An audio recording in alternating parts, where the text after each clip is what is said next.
Film की शुरुआत इस फिल्म के पहले भाग के उस सीन को दिखाकर की जाती है जहां जापान के शहर हिरोशिमा पर बॉम्बिंग की गई थी और किस तरह एक तबाही ने उस शहर को तबाही के उस समुद्र में लाकर रख दिया था। और जिस दौरान जेन के फादर, उसका छोटा भाई और उसकी बहन घर के मलबे में दबकर मारे गए थे। और फिर जेन को दिखाया जाता है जो अब पहले से बड़ा हो गया था, जो कि अपने सपने की वजह से अचानक जाग जाता है। असल में अब 3 साल बीत चुके थे और अब वो ये सब अपने सपने में देख रहा था। वो अपने भाई र्यूथ और अपनी मॉम के साथ रहता था। वो र्यूथ को देखता है जो अपने सपने में अच्छे खाने की जिज्ञासा के साथ सो रहा होता है, जिस पर जेन र्यूथ को जगाता है और कुछ अच्छा खाने के लिए उसे लेकर वहां से चला जाता है। वो एक खंडर पड़े हुए टावर में जाते हैं। वहाँ उनको पक्षियों के अंडे खाने को मिल जाते हैं। अब क्योंकि उन्हें कोई अच्छा खाना नहीं मिल रहा था तो वो उन अंडों से अपना पेट भरते हैं। आप सोच सकते हो कि उन्हें 3 साल हो चुके हैं और अभी भी उनकी कंडीशन ये नहीं थी कि उन्हें पौष्टिक खाना मिल सके। जैन और यूथ सूरज की किरणों के साथ दिन की शुरुआत करते हैं और पैसों के लिए कबाड़ को बीन कर बेचने का काम करते हैं। अब क्योंकि काफ़ी समय बीत चुका था तो उन्हें कबाड़ भी नहीं मिल रहा था, इसलिए वो एक नल के पास पानी पीने का ट्राई करते हैं, पर उस नल से पानी नहीं आता। सो वो वहाँ से जाने लगते हैं। पर यूथ को आइडिया आता है कि वो नल भी आयरन का है, उसे सेल करके कुछ पैसे कमा सकते थे। लेकिन उस नल को तोड़ते ही उसमें से पानी आने लगता है तो वो डर कर भागने लगते हैं। फिर सीन मार्केट की ओर शिफ्ट होता है जहाँ कई सारे बेघर लोग होते हैं, जिनमें से कुछ रेडिएशन की वजह से बीमार थे तो कुछ पौष्टिक खाने की कमी की वजह से बुरे हाल में थे। साथ ही वहाँ अमेरिकन मीडिया भी था जो कि उन लोगों की फोटोज को क्लिक कर रहा था। और यूथ उस नल को बेचकर उस मार्केट से गुजर रहे होते हैं। यूथ को भूख लग रही होती है। वो बाजार से आने वाली खुशबू से खुद को काफ़ी कंट्रोल कर रहा होता है और उनके पास इतने पैसे भी नहीं थे कि वो कुछ खाने के लिए खरीद सकते। वो गेम खेल कर कुछ कैंडीज़ को जीतने का ट्राई करते हैं, हालांकि उन्हें पता था कि वो उस गेम में जीत नहीं पाएंगे, तो वो सारा पैसा हार जाते हैं। फिर एक सीन में एक कार से जाता हुआ अमेरिकन जो कि वहाँ के बेघर और अनाथ बच्चों को कार से कुछ स्वीट्स के पैकेट को फेंकते हुए नजर आता है, जहाँ वो बच्चे उन स्वीट्स के लिए आपस में लड़ते हुए दिखाए जाते हैं। और उन स्वीट्स के लिए यूथ भी उस अमेरिकन का पीछा करता है और स्वीट्स के पैकेट्स को पाकर काफ़ी खुश होता है। वो जैन के साथ उन स्वीट्स को शेयर करता है और वो घर की ओर जाने लगते हैं। रास्ते में वो एक लड़की को देखते हैं जिसका नाम कात्सुको होता है। वो जापानी भाषा के कुछ शब्दों को लिखकर पढ़ने की कोशिश करती है, जहाँ जैन और र्यूथ उसके लिखे हुए शब्दों पर हंसने लगते हैं, क्योंकि र्यूथ जो कि कात्सुको से छोटा था वो उन शब्दों में गलती निकाल सकता था। अब ऐसा इसलिए क्योंकि कात्सुको को पढ़ने का मौका नहीं मिला। कात्सुको अपना मजाक उड़ते हुए देखकर उन दोनों को एक एक तमाचा मारकर वहाँ से चली जाती है और वो दोनों अपने घर वापस आ जाते हैं। घर पर उन्हें समझ आता है कि उनकी मॉम की तबीयत ठीक नहीं है, पर जैन की मॉम उन्हें ज़्यादा कुछ नहीं बताती हैं और अगले दिन जब वो नौकरी पर जा रही होती हैं तो उन्हें काफ़ी कमजोरी महसूस होती है। जैन और र्यूथ अपनी मॉम को छुट्टी लेकर आराम करने को कहते हैं, पर उन दोनों की पढ़ाई के लिए छुट्टी नहीं लेना चाहती थी। तब जैन अपनी मॉम को कैरी कर कर कुछ दूर उन्हें छोड़ देता है और स्कूल के लिए दोनों भाई निकल जाते हैं। पर जैन महसूस करता है कि उनकी मॉम का वजन काफ़ी कम है। उसे समझ आता है कि उसे अपनी मॉम का ख्याल रखना होगा। इसके बाद जैन को क्लास में मस्ती करने की वजह से सजा मिलती है। साथ ही वो स्कूल एक खंडर की तरह दिखाई दे रहा था। वहाँ कई सारे बच्चे थे और उनके टीचर उन्हें पढ़ा रहे होते हैं। तभी बरसात होने की वजह से उनकी वो क्लास कुछ पलों के लिए रुक जाती है और फिर जब पानी गिरना रुक जाता है तब जैन एक लड़की को देखता है जो छुपकर क्लास को देख रही थी। उसके टीचर उसे वहाँ से जाने के लिए कहते हैं क्योंकि वो बेघर और अनाथ थी। तब एक लड़का वहाँ आ जाता है जिसका नाम मासा होता है। टीचर उन दोनों को वहाँ से जाने के लिए कहते हैं।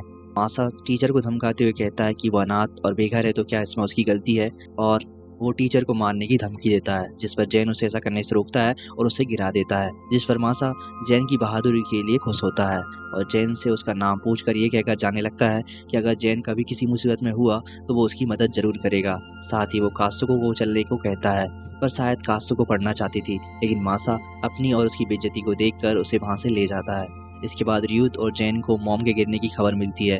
तब वो अपनी मॉम के पास भागते हुए जाते हैं और पाते हैं कि उनकी मॉम बेहोश थी और डॉक्टर से उन्हें पता चलता है कि उनकी मॉम को रेडिएशन की वजह से अटैक आया था। साथ ही डॉक्टर ने बताया कि लास्ट 3 सालों में रेडियो एक्टिविटी की वजह से लाखों लोग मारे गए हैं, जिसकी वजह अननोन बीमारियां थी। डॉक्टर जैन को अपनी मॉम को पौष्टिक खाना खाने और रेस्ट करने की सलाह देते हैं।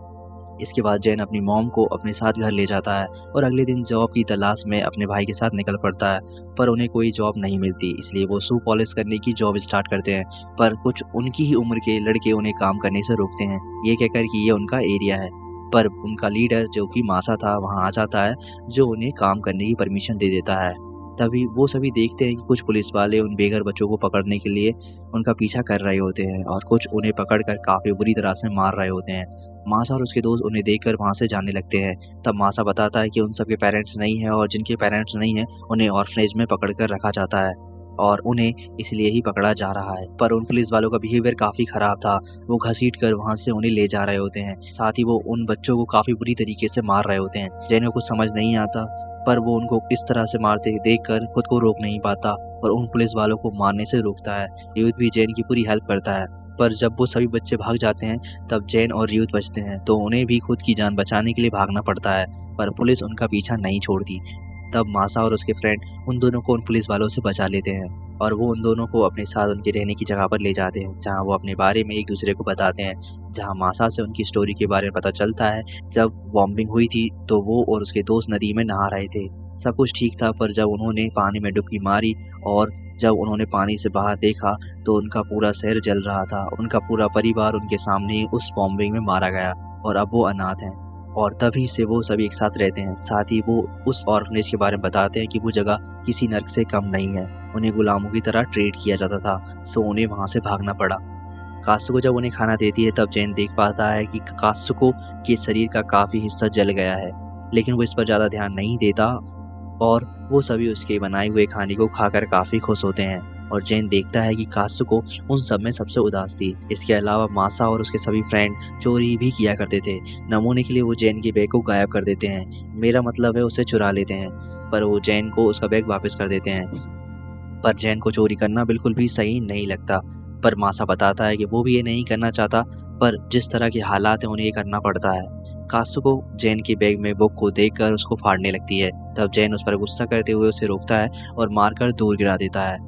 कात्सुको रोते हुए वहां से चली जाती है। मासा जैन को बताता है कि वो जैन से जलती है क्योंकि वो स्कूल जा सकता है, जबकि कात्सुको को पढ़ने का मौका नहीं मिला। साथ ही उसके सभी दोस्त जो आज अनाथ हैं वो भी किसी ना किसी अच्छे स्कूल में पढ़ाई जारी रखते अगर बॉम्बिंग नहीं हुई होती तो। तब जैन को समझ आता है कि कात्सुको स्कूल पढ़ने के लिए जाया करती थी क्योंकि उसे पढ़ने की चाह है और वो भी पढ़ना चाहती है। जैन और यूथ घर जाते समय कात्सुको से माफी मांगते हैं, पर कात्सुको अभी भी गुस्से में थी और वो कुछ कहे बिना वहां से चली जाती है। साथ ही मासा जैन की मॉम के लिए कुछ खाने के लिए भिजवाता है, क्योंकि उनकी कोई फैमिली नहीं थी इसलिए वो काफी अकेले थे। वो जैन की मॉम के स्वस्थ होने के लिए प्रार्थना करते हैं, जहाँ जैन इसके लिए शुक्रिया कहता है और खुश होकर जैन और यूथ अपने घर चले जाते हैं। लेकिन घर पर उनकी मॉम नहीं मिलती, पर उनके ढूंढने पर उन्हें वो रास्ते में मिल जाती हैं। असल में जैन की मॉम को ओवरटाइम करना पड़ रहा था क्योंकि उन्होंने तबीयत खराब होने पर छुट्टी ली थी। जैन उन्हें ओवर टाइम करने से मना करता है क्योंकि वो काफ़ी वीक हो चुकी थी, पर जैन की मॉम चाहती थी कि वो जैन और ड्यू की पढ़ाई को किसी भी हाल में ना रुकने दें। अगले दिन जैन बरसात की वजह से अपनी मॉम को उठाकर उनके वर्क प्लेस तक छोड़कर आता है, जहाँ वो महसूस करता है कि उनकी मॉम लगातार वीक होती जा रही हैं और उनका वजन पहले से भी कम था। और आते समय जैन और यूथ एक बूढ़े अंकल को देखते हैं जो कि बरसात में भीग रहे थे, तो वो उनकी मदद करने के लिए अपनी छतरी दे देते हैं। जैन और यूथ के मासा और उसके दोस्त के पास जाने पर उन्हें पता चलता है कि उनकी वो जगह पानी से भर चुकी थी और अब उनके पास रहने के लिए कोई दूसरी जगह नहीं थी। अब क्योंकि जैन और यूथ का घर काफी छोटा था इसलिए वो उन्हें अपने साथ नहीं रख सकता था, पर जैन चुप बैठकर देखने वालों में से नहीं था, तो वो एक घर बनाने का आइडिया देता है। अब उनके पास जगह या घर बनाने के लिए कोई ज़रूरी सामान नहीं था, पर जैन बताता है कि उसके पड़ोस में काफ़ी जगह खाली है और साथ ही वहाँ घर बनाने के लिए सामान भी मिल जाएगा। तो इस आइडिया के साथ वो घर बनाने के लिए जैन के साथ निकल पड़ते हैं। रास्ते में एक बार फिर उनकी मुलाकात उन ओल्ड अंकल से होती है जो कि अभी भी वहाँ बैठे हुए थे।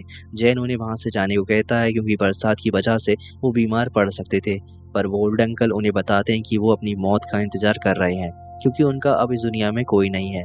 उनकी फैमिली बॉम्बिंग में मारी जा चुकी है, साथ ही उनके रिश्तेदारों ने उन्हें रेडिएशन की वजह से बाहर निकाल दिया। उनके सारे दोस्त एक एक करके मारे गए और अब उनका कोई नहीं है, सो वो अब जिंदा नहीं रहना चाहते। जैन और उसके सभी दोस्तों को उन अंकल के लिए काफी बुरा लगता है। मासा उन्हें अपने साथ चलने को कहता है और उन्हें अपने साथ रहने को कहता है। ओल्ड अंकल ये कहते हुए मना कर देते हैं कि वो उनके ऊपर बोझ नहीं बनना चाहते, पर वो यकीन दिलाता है कि ऐसा कुछ नहीं होगा। फिर वो सभी उन टूटे हुए घर से सारे जरूरी सामान को इकट्ठा करने लगते हैं जो उनके लिए जरूरी था, और वो हर एक जरूरी पार्ट को कलेक्ट कर कर और पुराने खीलों को सीधा कर कर एक रहने लायक खूबसूरत घर बना लेते हैं। खूबसूरत इसलिए क्योंकि वो घर अब उनका था और जिसे उन्होंने काफ़ी मेहनत से बनाया था। शायद वो घर इतना बड़ा नहीं था, पर वो सभी खुश थे। ओल्ड अंकल उनके लिए काफ़ी खुश होते हैं और वो उनके साथ रहने लगते हैं। अब एक दिन कात्सुको के पानी भरने जाने पर कुछ लेडीज उसे काफ़ी बुरी तरह से देखती हैं और आपस में उसके बारे में बात कर रही होती हैं। कात्सुको को पता था कि वो किसके बारे में बात कर रही हैं, पर वो उन्हें इग्नोर करती है। पर जब एक छोटा लड़का उसे भूत कहकर चिढ़ाता है, अब वो पहले से ही काफ़ी गुस्से में थी, सो वो उस बाल्टी से भरे हुए पानी को उस बच्चे के ऊपर उड़ेल देती है और उस बच्चे की मॉम उसके लिए कास्तों पर गुस्सा करने लगती है। सो कास्तों को दुखी होकर वहाँ से घर पर आ जाती है और एक कोने में जाकर रोने लगती है और वो कहती है कि अब कभी भी वो दिन में बाहर नहीं जाएगी। सभी को समझ आ जाता है कि कास्तों को क्यों दुखी है। जैन कास्तको से कहता है कि वो उन लोगों को इग्नोर करे, जिस पर कास्तको उससे कहती है कि उसके लिए कहना आसान है क्योंकि उसकी बॉडी पर बर्न का कोई निशान नहीं है। वो कहती है कि उसे कोई पसंद नहीं करता और वो दर्द जो कि हर एक लड़की को सहना पड़ता है, जो कि खूबसूरत नहीं होती या जिसके चेहरे पर कोई निशान होता है, सो उसे वो दर्द सहना पड़ रहा था। साथ ही वो कहती है कि उन जले हुए निशानों की वजह से उसे पूरी ज़िंदगी भर अकेला रहना पड़ेगा और कोई भी उसके साथ शादी नहीं करेगा। पर जैन कास्को की गलतफहमी दूर करते हुए कहता है कि उसने बमबारी को करीब से देखा है और ये निशान उन बमबारी के मुकाबले कुछ भी नहीं है। वो कास्को के लिए उन जले हुए निशानों को अपनी जीभ से चाटने लगता है ताकि कास्को को भरोसा हो सके और उसका वो खोया हुआ कॉन्फिडेंस आ सके कि वो सिर्फ उसके जले हुए निशान हैं और इसमें उसकी कोई गलती नहीं है। इस सब से कास्को के अंदर का वो कॉन्फिडेंस जो कि लोगों ने ख़त्म कर दिया था, वो वापस आ जाता है और वो काफ़ी खुश हो जाती है। साथ ही वो ओल्ड अंकल उनके अंदर के जोश को देखकर एक बार फिर से खेती करने का फैसला लेते हैं, जिसमें जैन उनकी हेल्प करता है। इस सब से जैन को अपने फादर की याद आ जाती है, जो कि इसी तरह खेती किया करते थे और साथ ही कास्को को वो ओल्ड अंकल पढ़ने में हेल्प करते हैं। असल में वो काफ़ी एजुकेटेड थे। इस तरह कास्को को एक टीचर मिल जाता है। मासा और उसके फ्रेंड आपस में जैन के सामने डिस्कस कर रहे होते हैं कि काफ़ी दिनों से उन्हें कोई काम नहीं मिल रहा, जिस वजह से उनके पास अभी खाने के लिए कुछ भी नहीं है और लंबे समय से कुछ ना खाने की वजह से उन्हें भूख लग रही होती है। तब वो सभी मिलकर रात होने पर एक खेत में खाने के लिए आलू की चोरी करने के लिए जाते हैं, पर उन्हें उस खेत के मालिक द्वारा पकड़ लिया जाता है। वो किसी तरह वहाँ से भागने की कोशिश करते हैं और कई बार वो बाल-बाल बचते हैं, लेकिन उनमें से कैचिन जो कि उनका साथी था, वो खेत के मालिक द्वारा पकड़ लिया जाता है और उसके काफ़ी ऊँचाई से गिरने की वजह से मौत हो जाती है। हो सकता है कि उसने चोरी करने का गुनाह किया हो, पर उसकी सज़ा मौत तो बिल्कुल भी नहीं थी। उसके सारे दोस्त उसके लिए काफ़ी दुखी थे। वो उसकी आत्मा की शांति के लिए दुआ करते हैं। जैन और यूथ मिलकर शू पॉलिश और तम्बाकू को सेल करने का काम शुरू करते हैं और रात होने पर जब वो घर आ रहे होते हैं तो वो देखते हैं कि एक आदमी एक कमज़ोर छोटे लड़के को भगा रहा होता है। असल में वो नहीं चाहता था कि उस लड़के की मौत उसकी दुकान के सामने हो, क्योंकि उस समय काफ़ी सर्दी का मौसम था और काफ़ी सारे बेघर और कमज़ोर लोगों के पास खाने की कमी और रहने की लिए उचित जगह ना होने की वजह से उन लोगों की आए दिन मौत हो रही होती है। जैन को ये देखकर काफ़ी बुरा लगता है, पर वो कुछ नहीं कर सकता था क्योंकि ये संख्या काफ़ी ज़्यादा थी। बहुत कम के पास ही खाने के लिए और रहने के लिए पर्याप्त साधन थे। जैन और यूथ इस उम्मीद के साथ कि आने वाले समय में सब ठीक हो जाएगा सोचकर आगे चल देते हैं। और एक दिन जब जैन और उसकी फैमिली डिनर कर रही होती है तो अचानक से उनकी मॉम की हालत काफ़ी ख़राब हो जाती है। तब जैन और यूथ बिना किसी देरी के डॉक्टर के पास पहुंच जाते हैं, जहां डॉक्टर उन्हें बताता है कि जैन की मॉम के पास अब ज़्यादा समय नहीं है। वो मुश्किल से 4 महीने तक जीवित रह सकती थी और इसकी भी कम पॉसिबिलिटी थी क्योंकि बॉम्बिंग की वजह से उनके पेट और कई अन्य ऑर्गन्स को नुकसान पहुंचा था। इस सब से जैन और यूथ को काफ़ी दुख होता है, जिसे कोई एक्सप्लेन नहीं कर सकता। अब जैन अपनी मॉम को घर ले जा रहा होता है, तब वो अपनी मॉम के लिए काफ़ी दुखी था। उसे अपनी मॉम का पेट पहले से और भी कम महसूस हो रहा होता है और उसे अपनी मॉम पर गुस्सा भी आ रहा होता है क्योंकि उन्होंने खुद का ख्याल नहीं रखा। साथ ही रियूथ भी काफ़ी दुखी था। शायद वो उसकी असली मॉम नहीं थी, पर उन्होंने रियूथ को कभी भी दूसरा नहीं समझा और उसका ख्याल भी अपने बेटी की तरह रखा था। अब रात होने पर जब रियूथ जागता है तो देखता है कि वहाँ जैन नहीं था। वो बाहर देखता है जहाँ जैन अपनी फैमिली की कब्र के पास होता है। वो अपनी फैमिली से रिक्वेस्ट कर रहा होता है कि वो उसकी हेल्प करे ताकि वो अपनी मॉम की हेल्प कर सके, क्योंकि वो उन्हें खोना नहीं चाहता था।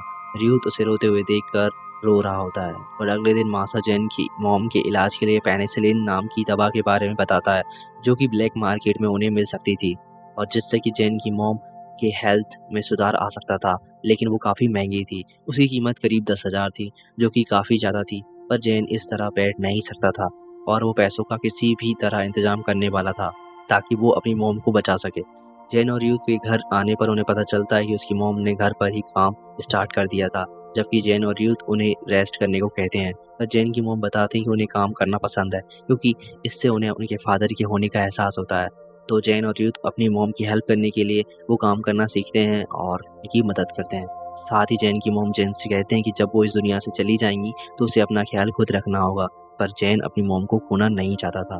अगले दिन मासा जैन को बताता है कि उसके पास एक रास्ता है जिससे कि वो अपनी मॉम के लिए दवा खरीद सकता था, पर उसके लिए उसे चोरी करनी होगी।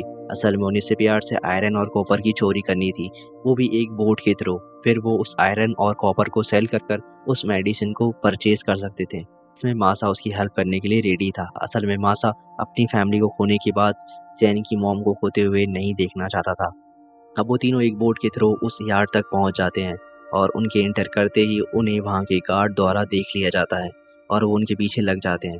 पर जैन अपनी चालाकी से उन्हें चकमा दे देता है, सो वो काफ़ी सारा आयरन और कॉपर चोरी कर लेते हैं। सब कुछ ठीक जा रहा होता है, पर कहते हैं ना कि मुसीबत कहीं ना कहीं से अपना रास्ता बना लेती है। तो उनकी नाव में पानी अंदर आने का रास्ता बना लेता है और उनकी काफ़ी कोशिशों के बाद भी वो नाव डूब जाती है। साथ ही जैन और यूथ भी डूब जाते हैं, पर मासा उन्हें डूबने से बचा लेता है और उन्हें बाहर निकाल लेता है। इस सब से जैन को काफ़ी बुरा लगता है, क्योंकि वो एक रास्ता जिससे कि वो अपनी मॉम की हेल्प कर सकता था, पर वो अब नहीं रहा। उनके घर लौटते समय उन्हें एक बड़ा ही दर्दनाक मंजर देखने को मिलता है।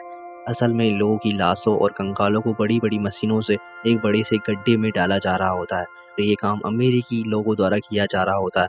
जैन इस सबको देखकर काफ़ी गुस्सा होता है और उन लोगों के ऊपर पत्थर मारने लगता है, क्योंकि वो लोग उन बॉडीज और कंकालों को किसी कचरे की तरह ट्रीट कर रहे होते हैं। जबकि जैन जानता था कि उनमें कोई किसी न किसी का रिलेटिव या किसी का फैमिली मेंबर होगा।